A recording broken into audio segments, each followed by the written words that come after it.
तो नमस्कार दोस्तों, आप सभी का स्वागत है मेरे भाई। तो आज हम बात करेंगे प्रैक्टिस सेट नंबर आपका 3 हिंदी का। जो पहला क्वेश्चन आपके सामने दिया गया है, पूछा है कि कंठ तालव्य क्या है। तो देखिए, अगर ऑप्शन को तोड़ा जाए मेरे भाई, तो ऊ और बड़ा ऊ किससे बोला जाता है? आप सभी को पता है सर, ये जो बोला जाता है ओष्ठ से बोला जाता है। किससे बोला जाता है मेरे भाई? ये जो बोला जाता है आपका ओष्ठ से बोला जाता है। ठीक है।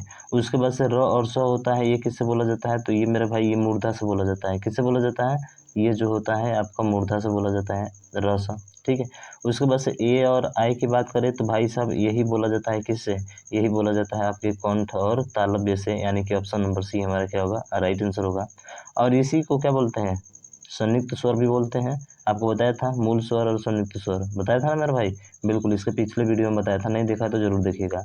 और अ और आ मिलकर किससे बना हुआ है? यानी कि अ और आ को किससे बोला जाता है? तो मेरे भाई सभी को पता है, ये कंठ से निकलता है। कहाँ से निकलता है? कंठ से निकलता है। तो सीधा इसका जो है पोस्टमार्टम हो गया भाई साहब। अब अगले क्वेश्चन की तरफ देखिए। अगला है कि आना और जाना। तो मेरे भाई आना जाना माता पिता के बीच में क्या लगता है? आप सभी को पता है, एक छोटा सा चिन्ह लगता है जिसका नाम है योजक चिन्ह। क्या नाम है भाई साहब? योजक चिन्ह, यानी कि ऑप्शन नंबर ए इसका राइट आंसर हो जाएगा। माता पिता हो गया, आना जाना हो गया, खान पान हो गया, समझ रहे हैं ना? तो इसके बीच क्या लगता है? योजक चिन्ह लगता है। पूर्ण विराम आप सभी को पता है, जो खड़ी पाई होती है उसे पूर्ण विराम कहा जाता है। अर्ध विराम जो ऊपर एक और एक डॉट करके नीचे कॉमा टाइप का होता है, यानी कि इसको तो कॉमा बोला जाता है। अगर सिंगल रहेगा तो कॉमा, और इसको बोलते हैं क्या? अल्प विराम, अर्ध विराम, और इसको बोला जाता है अल्प विराम। ठीक है। जो कॉमा लगता है वो अल्प विराम होता है, जो कुछ देर के लिए ठहरने के लिए लगाया जाता है। ठीक है ना, ये वाला। प्रश्नवाचक चिन्ह सभी को पता है सर, प्रश्नवाचक चिन्ह आपका ये वाला होता है। ठीक है। तो ये भी खत्म हो गया चिन्ह, मैंने आपको बता भी दिया था पूरा अच्छे से। ठीक है मेरे भाई। चलिए अब ये वाला देखिए, और इसको जो है आप बताइए इसका क्या होगा। ठीक है, बताना है इसका आपको। तो इसमें देखेंगे कि सही वर्तनी वाला शब्द कौन सा है, ये हमसे पूछा है। तो देखिए, अनौपचारिक होता है क्या? नहीं। अनौपचारिक होता है क्या? देखिए, हम बोल रहे हैं तो अनौपचारिक आ रहा है भाई साहब। अनौपचारिक यानी कि चारिक होता है। तो बोले तो ऑप्शन नंबर बी इसका राइट होगा, बाकी कोई भी ऑप्शन सही नहीं है। ठीक है। तो इसमें तो व्याख्या करने के लिए कुछ है नहीं कि व्याख्या किया जाए। अगला है कि स्वतंत्रता सबको प्यारी होती है। ये तो बात सही है भाई साहब, स्वतंत्रता सबको प्यारी होती है। वाक्य के रेखांकित शब्द का संज्ञा भेद क्या है? तो स्वतंत्रता पे दिया है, और स्वतंत्रता क्या है? तो आप जानते हैं स्वतंत्रता सर हम लोग देख नहीं सकते उसको, बल्कि एक सेलिब्रेट करते हैं, मनाते हैं। अभी मनाए, पिछले दिन मनाए ना भाई साहब? बिल्कुल सर मनाए, अभी मनाया था हमने। तो इसमें जो होगा कौन सा होगा? तो मेरे भाई इसको जातिवाचक, कोई जातिवाचक तो हो ही नहीं सकता है। स्वतंत्रता क्या बहुवचन बना सकते हैं? नहीं बना सकते भाई साहब। कई होते हैं का स्वतंत्रता नहीं होती है भाई साहब। गुणवाचक, गुणवाचक क्या गुणवाचक है? कैसा? देखिए गुणवाचक संज्ञा कैसे, यानी कैसा कैसे से पहचानते हैं हम लोग? तो गुणवाचक संज्ञा तो प्रकार होता ही नहीं है भाई साहब। क्या होता है? भाववाचक संज्ञा होती है, यानी कि ऑप्शन नंबर बी इसका क्या होगा? राइट आंसर होगा। गुणवाचक कोई संज्ञा होती ही नहीं है। होती है क्या? होती है? नहीं होती है भाई साहब। अगला देखिए, मुझे किस प्रकार का सर्वनाम है? देखिए दिया है मुझे, तो आपको पता है उत्तम पुरुष में आता है। मुझे और हम किस में आता है? उत्तम पुरुष में आता है। अरे किस में आता है? उत्तम पुरुष में आता है। तुम और तुम किस में आता है? मध्यम पुरुष में आता है। वह किस में आता है? अन्य पुरुष में आता है। तो इतना बात तो आप सभी जानते ही होंगे, उत्तम, मध्यम और अन्य पुरुष। ठीक है। यहाँ पर दिया है कि चाय फीकी है। इस वाक्य में फीकी शब्द किस प्रकार का विशेषण है? तो कहा जाता है कि चाय कैसी है मेरे भाई? चाय कैसी है? फीकी है। और जब कैसा कैसी से प्रश्न मिलता है, तो उस कंडीशन में वो क्या होता है मेरे भाई? अरे उस कंडीशन में क्या होता है, बोलिए। तो उस कंडीशन में जो होता है मेरे भाई, वो होता है कौन सा? कौन सा? तो होता है आपका गुणवाचक विशेषण। ठीक है। कौन सा विशेषण होता है? गुणवाचक विशेषण होता है। परिमाणवाचक विशेषण आप जानते ही हैं, सर्वनामिक विशेषण जब किसी संज्ञा के पहले आता है, जैसे कि वह व्यक्ति मुझे पसंद करता है, वह व्यक्ति मुझे पसंद करता है, तो वह व्यक्ति आ रहा है ना, तो वो सर्वनामिक विशेषण होता है। संख्यावाचक जिसमें संख्या को बताता है। और परिमाणवाचक किससे दिखते हैं हम लोग? तो भाई साहब कितना से प्रश्न करेंगे ना, तो अगर उत्तर मिलेगा तो कौन सा होगा आपका? परिमाणवाचक विशेषण होगा। ठीक है। अगर उत्तर मिलता तो क्या होगा? परिमाणवाचक विशेषण होगा। बात समझ में आई आपको? बिल्कुल। चलिए, तो अगला प्रश्न आपके सामने ये दिया गया है। पूछा है कि निम्नलिखित में से वाक्य में अकर्मक क्रिया है। अकर्मक क्रिया जिसमें कर्म होता ही नहीं है, जिसमें कर्म नहीं होता है, यानी कि क्रिया का सीधा प्रभाव जो है कहाँ पड़े, कर्ता पे पड़े। तो जिसका क्रिया का सीधा प्रभाव कर्ता पे पड़ता है वो भाई साहब क्या होती है, अकर्मक क्रिया होती है। जैसे पानी बरस रहा है, क्या बरस रहा है, पानी, देखिए कर्ता पे पड़ रहा है ना, इसका मतलब यही आपका क्या होगा, अकर्मक क्रिया होगी। वहाँ पे देखेंगे दूसरा नंबर कि मैं गेहूँ पिसवाता हूँ, क्या पिसवाता हूँ भाई साहब, गेहूँ, कर्म आया है ना, इसका मतलब है कि ये आप क्या, सकर्मक क्रिया है। श्याम निबंध लिखता है, क्या लिखता है, निबंध लिखता है। राम मोहन को रुला रहा है, किसको रुला रहा है, किसको, क्या या किसको से प्रश्न करते हैं, क्या करते हैं मेरे भाई, क्या या किसको से प्रश्न करते हैं, वही आपका सकर्मक क्रिया होती है। यानी कि डी भी क्या है, डी में भी आपका सकर्मक क्रिया ही है। ठीक, अब अगला है कि अगले से बोला है कि आज हमारी बारी है, में आज कौन सा पद है, आज, तो आज ऐसे दिख रहा है भाई साहब, आप मिलाइए, क्या संज्ञा हो सकता है, नहीं, संज्ञा तो पता ही नहीं हो सकता है। सर्वनाम हो सकता है, नहीं भाई, सर्वनाम भी नहीं हो सकता है। क्रिया है, अरे नहीं, क्रिया कैसी है, कोई कार्य हो रहा है थोड़े, इसका मतलब है कि क्या हो रहा है यहाँ पे भाई साहब, आज जो है आपका क्रिया विशेषण है, क्या है, क्रिया विशेषण है। पर कौन सा क्रिया विशेषण है, आज, आज किसको बता रहा है, समय को, इसलिए यहाँ पे कौन सा विशेषण हो जाता है, कालवाचक विशेषण। कौन सा विशेषण हो जाता है, कालवाचक क्रिया विशेषण आपका बन जाता है यहाँ पे, ठीक है ना। तो इस बात को भी आपको ध्यान रखना है। तो यहाँ पे कालवाचक क्रिया विशेषण हो जाएगा आज। हाँ, क्रिया विशेषण कितने प्रकार के होते हैं भाई साहब, आप कमेंट बॉक्स में हमको जरूर बताइए, ठीक है। चलिए ये देखिए अगला प्रश्न है, बोला है कि निम्नलिखित में से वचन की दृष्टि से असंगत युग्म है। देखिए, सर्दी का सर्दिया होता है, बिल्कुल सही है। वहन का बहने होता है, बिल्कुल सही है। गुब्बारा का गुब्बारे होता है, ये भी सही है। तो मेरे भाई ऑप्शन डी इसका राइट होगा। झाड़ियों नहीं होता बल्कि झाड़िया होता है, क्या होता है मेरे भाई, झाड़िया होता है, ये होना चाहिए। यानी कि ऑप्शन नंबर डी इसका राइट हो जाएगा। असंगत पूछा था, हो गया। मैंने खाना खा चुका था, मैं बता दिया था पूरा आपको ना, मैं खाना खा चुका था, कंप्लीट हो गया, इसका मतलब पूर्णभूत हो गया, सीधा सीधा दिख रहा है भाई साहब। सामान्य भूत की परिभाषा हमने बताई थी आपको, संदिग्ध का भी बताया था, आसन्न भूतकाल का भी आपको बताया था। नहीं देखा है तो आप जाकर जो है उस वीडियो को देखें, या नहीं तो फिर जाएगा और चर्चा भी कर सकते हैं। देखिए, सामान्य भूतकाल में क्या होता है मेरे भाई, आ है, ई है, ए है, ई है, ठीक है ना, और बीता हुआ होना चाहिए, ठीक है ना, तो ये होगा। उसके बाद से बात करें हम लोग संदिग्ध भूतकाल के बारे में, तो ये इसमें बताया था कि आ होगा, या होगा, ई होगी, ए होंगे, वो संदिग्ध भूतकाल होता है। आसन्न भूतकाल की बात करें, बहुत कंफ्यूज होते हैं इसी में। इसी आसन्न भूतकाल को तत्कालिक भूतकाल भी कहा जाता है। जैसे आ है, या है, ई है, ए है, ठीक है ना, ये सब आता है तो तत्कालिक भूतकाल होता है। अपूर्ण जानते ही हैं, रहा था, रही थी, रहे थे। पूर्ण जानते ही हैं, आ था, या था, ई थी, ए थे, थी, ठीक है ना, जो अभी आया है आपका था, थी, थे, समझ रहा ना, तो ये सब जो होता है पूर्ण भूतकाल होता है। अगला देखें, अगला है कि शायद कल यहाँ निर्माण का शिलान्यास होगा। शायद, जब भी शायद लग जाता है ना, तो वहाँ पे जो होता है मेरे भाई वो संभाव्य भविष्य काल होता है। क्या होता है, संभाव्य, क्योंकि होगा, होगा बोला है ना, यानी कि भविष्य के बारे में बात हो रही है भाई साहब। और मैं आपको बता दूं कि भविष्य काल कितने प्रकार का होता है। अरे भविष्य काल ध्यान रखिएगा, 3 प्रकार का होता है। भूतकाल 6 प्रकार का होता है, वर्तमान काल 5 प्रकार का होता है। तो ये बात आपको ध्यान रखना है। अब भविष्य काल में 3 नहीं होता है, जैसे सामान्य भविष्य काल, एगा, एगी, एंगे, एंगा, एगी, एंगे, टेंगे, टेंगे, समझ रहे हैं ना। हाँ, तो ये हो जाएगा। दूसरा बात करें, संभाव्य भविष्य काल होता है, क्या होता है मेरे भाई, दूसरा जो होता है संभाव्य भविष्य काल होता है। यानी कि इसमें संभावना शायद हो सकता है, गागे गी आता है, उसी को क्या कहा जाता है, संभाव्य भविष्य काल कहा जाता है। यानी कि शायद आ रहा है ना, बिल्कुल। और तीसरा होता है मेरे भाई भविष्य काल में हेतु हेतु मद भविष्य काल, यानी कि शर्त वाले वाक्य, या, यदि, तोगा, ठीक है ना, तोगी, तोगे, ये सब जो आता है कहाँ पे होता है, ये सब जो है आपके हेतु हेतु मतलब भविष्य काल में आता है, ठीक है। चलिए अगला है कि आम खाया जाता है, इस वाक्य में कौन सा वाच्य है। अरे क्या खाया जाता है भाई साहब, आम खाया जाता है। लेकिन यहाँ पे देखिए, आम खाया जाता है, आम खाया जाता है, यानी कि यहाँ पे तो इसके देखिए, इसके खाने से आम पर क्या पड़ता है, प्रभाव पड़ता है। और जब प्रभाव पड़ता है मेरे भाई, तो वही आपका क्या होता है, कर्मवाच्य होता है। यानी कि कर्ता यहाँ पे नहीं है भाई साहब, कर्ता जब अज्ञात होता है ना, तो उस कंडीशन में भी कौन सा वाच्य होता है, कर्मवाच्य होता है। ये बात आपको ध्यान रखना है, ठीक है। अगला है, निम्न में से कौन सा वाक्य में कर्म कारक का गलत प्रयोग हुआ है। लड़का कुत्ते को मारता है, सही है। सीता ने चिट्ठी लिखी, क्या इसमें दिख रहा है आपको, नहीं, इसमें तो नहीं दिख रहा है। रमेश ने गोपाल को मारा, किसको मारा, गोपाल को। देखिए यहाँ पे कविता पत्र को लिखती है, यानी कि सब में सही किया है, पर इसमें गलत किया है, और यही पूछा है, तो ऑप्शन नंबर बी हमारा क्या होगा, राइट आंसर होगा, ठीक। अगला, अगला है कि किवाड़ शब्द में शब्द इनमें से क्या है। तो मेरे भाई जो किवाड़ होता है ना, वो कपाट, कपाट बोले तो कपाट बोले तो तत्सम शब्द है। कपाट माने होता है क्या भाई साहब, किवाड़, यानी किवाड़ जो है वो तद्भव है आपका, यानी कि ऑप्शन नंबर ए क्या होगा इसका राइट आंसर हो जाएगा।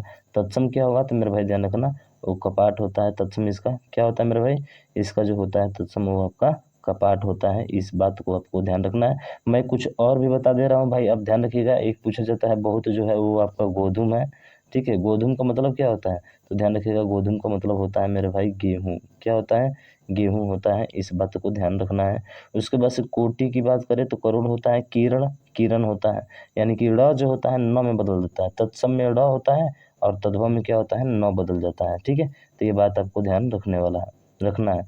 पढ़ने वाला में किस प्रत्यय का प्रयोग हुआ है, पढ़ने वाला, देखिए पढ़ना क्या है, क्रिया है, और क्रिया में जो जुड़ता है शब्द ना, जो प्रत्यय जुड़ता है तो उसको कृदंत प्रत्यय कहा जाता है। क्या कहा जाता है, कृदंत, यानी कि ऑप्शन नंबर सी। तद्धित प्रत्यय किसे कहा जाता है, तो तद्धित प्रत्यय जो संज्ञा में जुड़ता है, किसके साथ जुड़ता है, जो संज्ञा के साथ जुड़ता है मेरे भाई वो तद्धित प्रत्यय होता है। ये आप ध्यान रखिएगा, ठीक है। खूब पूछा जाता है, एक प्रश्न इससे तो आना तय है भाई साहब।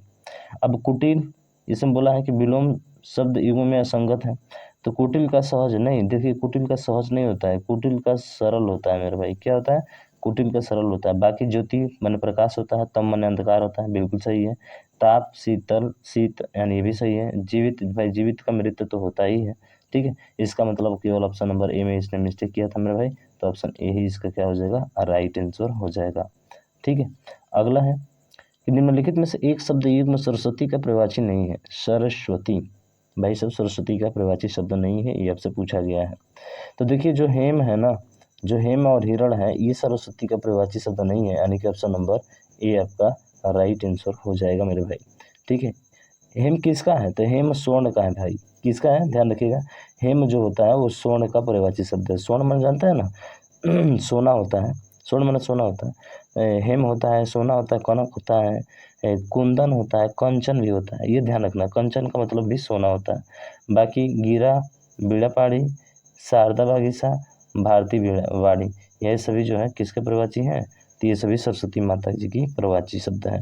ध्यान रखिएगा। ओम सरस्वती नमः, ठीक है, ओम सरस्वते नमः। क्षिति, क्षिति सभी को पता होगा, ये पृथ्वी का प्रवाची शब्द होता है।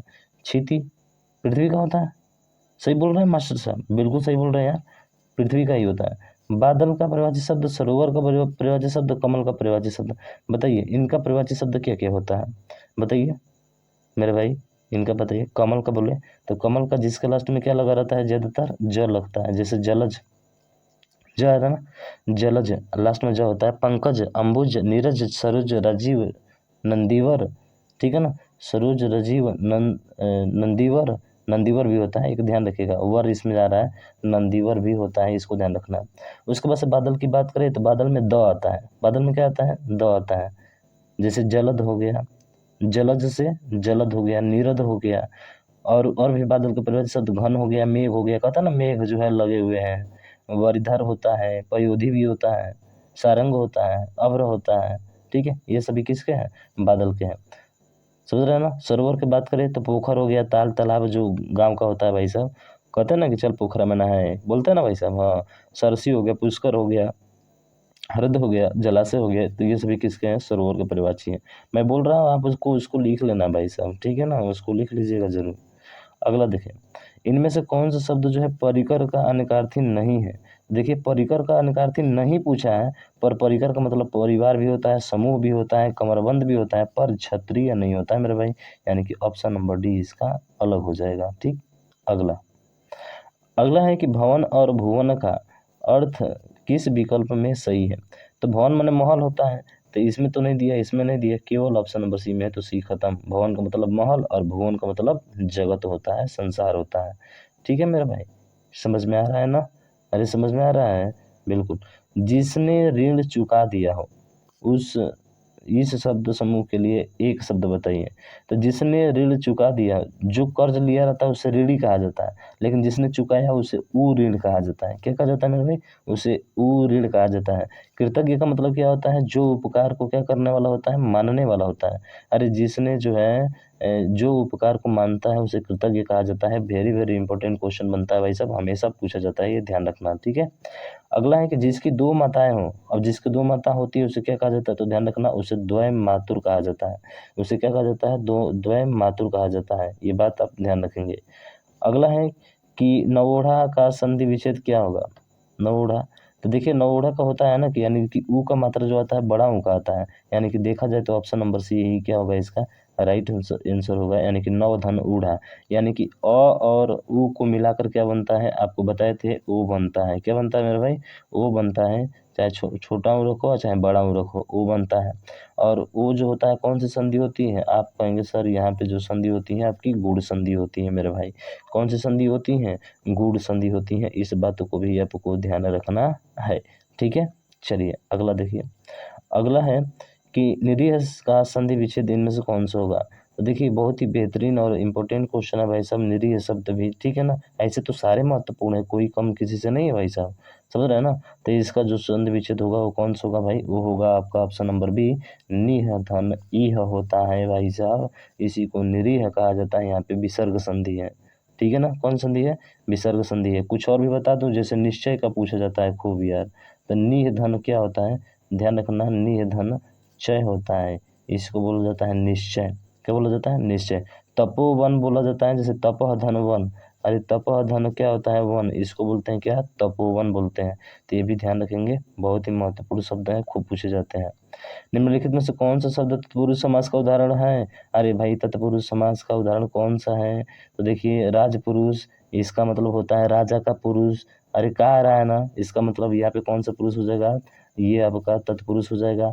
हरिशंकर, यानी कि हरि और शंकर, तो और जिसमें आता है वो क्या होता है मेरे भाई, अरे और जो आता है वो द्वंद्व होता है। क्या होता है मेरे भाई, वो द्वंद्व होता है, ठीक है। पीताम्बर, यानी कि पीत है अंबर, अर्थात भगवान विष्णु, यानी कि तीसरे को संकेत कर रहा है, तो इसको बोलते हैं बहुब्रीही। अब बहुब्रीही भी शब्द शुद्धि में पूछा जाता है खूब मेरे भाई, तो इस बात को भी ध्यान रखिएगा, बहुब्रीही ऐसे लिखा जाता है, ठीक है। रात दिन, रात और दिन, इसमें भी कौन सा समास, द्वंद्व समास है, ठीक है। और आता है तो हमेशा द्वंद्व समास होता है। निम्नलिखित में 4 विकल्पों में से उस विकल्प को चयन करें जो सही वाक्य का विकल्प हो। तुम अगर अपना काम पूरा कर लो तो हम खेलने जा सकते हैं, यानी कि तुम अपना काम पूरा कर लो तो हम खेलने जा सकते हैं। तो देखिए मैंने बताया था ना आपको, कर लो तो आता है ना, अगर आता है तो वो सभी क्या होते हैं, संयुक्त वाक्य होता है, यानी कि ऑप्शन नंबर डी इसका क्या होगा, राइट आंसर हो जाएगा, ठीक है। आगे बढ़ते हैं। अगला है कि जो है इसमें दिया है कि उसने अपना काम खत्म कर दिया होगा, इसका मतलब क्या है, कर दिया होगा। संभावना हो रहा है कि संदेहार्थ हो रहा है, यही तो दो हो सकते हैं, या तो संभावना हो रहा है या फिर क्या हो रहा है, संदेहार्थ हो रहा है। तो बताइए मेरे भाई इसमें कौन सा होगा, कौन सा इसका राइट आंसर होगा। तो मेरे भाई संदेह हो रहा है कि शायद उसने अपना काम खत्म कर दिया होगा, ठीक है। चलिए अगला है, और अगला प्रश्न ये रहा आपका। इसमें पूछा है कि संविधान के किस अनुच्छेद के अनुसार संघ की राजभाषा हिंदी और लिपि क्या होगी, देवनागरी होगी। वेरी वेरी इंपॉर्टेंट क्वेश्चन, ये एकदम फिक्स है कि यहाँ का आना तय है एग्जाम में भाई साहब, ठीक है।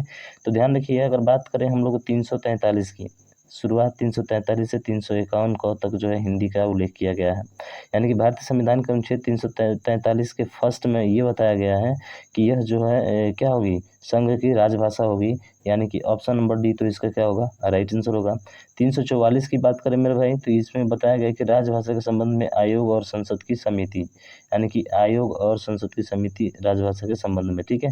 और 346 की बात करें तो इसमें एक राज्य और दूसरे राज्य के बीच या किसी राज्य और संघ के बीच पत्रादि की जो भाषा होती है ना, कि जो भाषा होती है उससे संबंधित आपका कौन सा है, 346 है।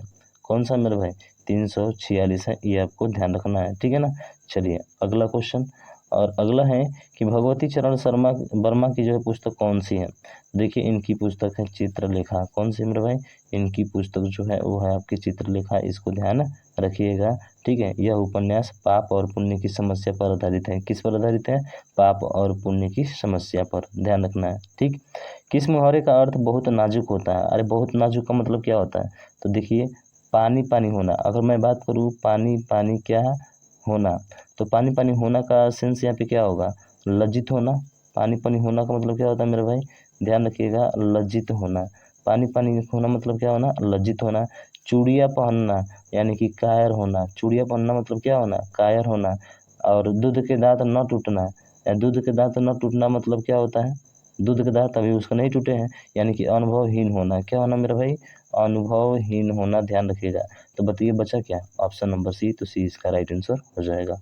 ठीक है, अगला इसमें पूछा है, थोड़ा सा अलंकार से अलग अलग दे रहा है भाई साहब। करेक्ट, जब किसी सामान्य बात का विशेष से तथा विशेष बात का सामान्य बात से समर्थन किया जाए तो वहाँ कौन सा अलंकार होता है, तो वो ध्यान रखिएगा, वहाँ जो अलंकार होता है हमेशा अर्थ अंतर्न्यास अलंकार होता है, यानी कि ऑप्शन नंबर सी इसका राइट आंसर हो जाएगा। ये मस्ट इंपॉर्टेंट है, डायरेक्ट आपसे इसे पूछा जाएगा। ठीक है, छंद की दृष्टि से गणों की संख्या कितनी होती है, तो सभी को पता है छंद की दृष्टि से जो गणों की संख्या होती है कितना होती है यार, 8 होती है, यानी कि य माता राज, य माता राज भानस, य माता राज भानस, जोड़ लीजिए 1 2 3 4 5 6 7 और ये कितना हो गया 8, यानी कि य माता राज भानस से आप ध्यान रखिएगा कितने गढ़ होते हैं, 8 गढ़ होते हैं। ये गढ़ मगढ़ तगड़ रगड़ जगड़ भगड़ नगड़, समझ रहे हैं ना, सगड़, ये सभी जो होते हैं आपके। ठीक, और अगला देखिए, कर एक निस दिन बरसत नयन हमारे, इस पंक्ति में किस रस का वर्णन है, अरे निस दिन बरसत नयन हमारे, हमारे नयन क्या हो रहे हैं भाई, सब बरस रहे हैं, यानी कि श्रृंगार रस का ही वियोग श्रृंगार रस है मेरे भाई, यानी कि ऑप्शन नंबर डी इसका क्या होगा, राइट आंसर हो जाएगा। वीर रस आप जानते हैं, जहाँ पे हृदय में उत्साह उत्पन्न होता है उसको वीर रस कहा जाता है। जैसे फहरी ध्वजा फड़की भुजा, फहरी ध्वजा फड़की भुजा, तो यहाँ पे वीर रस हो जाएगा। ठीक है, बलिदान की ज्वालामुखी, यहाँ भी हो जाएगा। यानी किसी वस्तु या दृश्य को देखकर हृदय में भय की उत्पत्ति हो, वहाँ कौन सा रस होता है मेरे भाई, वहाँ पे भयानक रस होता है। यानी कि उधर गुजरती सिंधु लहरिया कुटिल काल के जालों सी, अरे उधर गुजरती सिंधु लहरिया कुटिल काल की जालों सी, यहाँ पे जो रस होगा वो कौन सा होगा, भयानक रस होगा। कौन सा रस होगा, भयानक रस होगा। तो ये बात आपको समझ में अच्छे से आई मेरे भाई, तो प्लीज़ इस वीडियो को ज़्यादा से ज़्यादा शेयर करिएगा, और अभी तक चैनल को सब्सक्राइब नहीं किया तो सब्सक्राइब कर बेल आइकन को दबाइएगा, ताकि जो भी वीडियो अपलोड होगा ना उसका नोटिफिकेशन आप तक पहुँच जाएगा। मिलते हैं नेक्स्ट वीडियो में नेक्स्ट टॉपिक के साथ, प्रैक्टिस सेट के साथ, तब तक ले जय हिंद जय।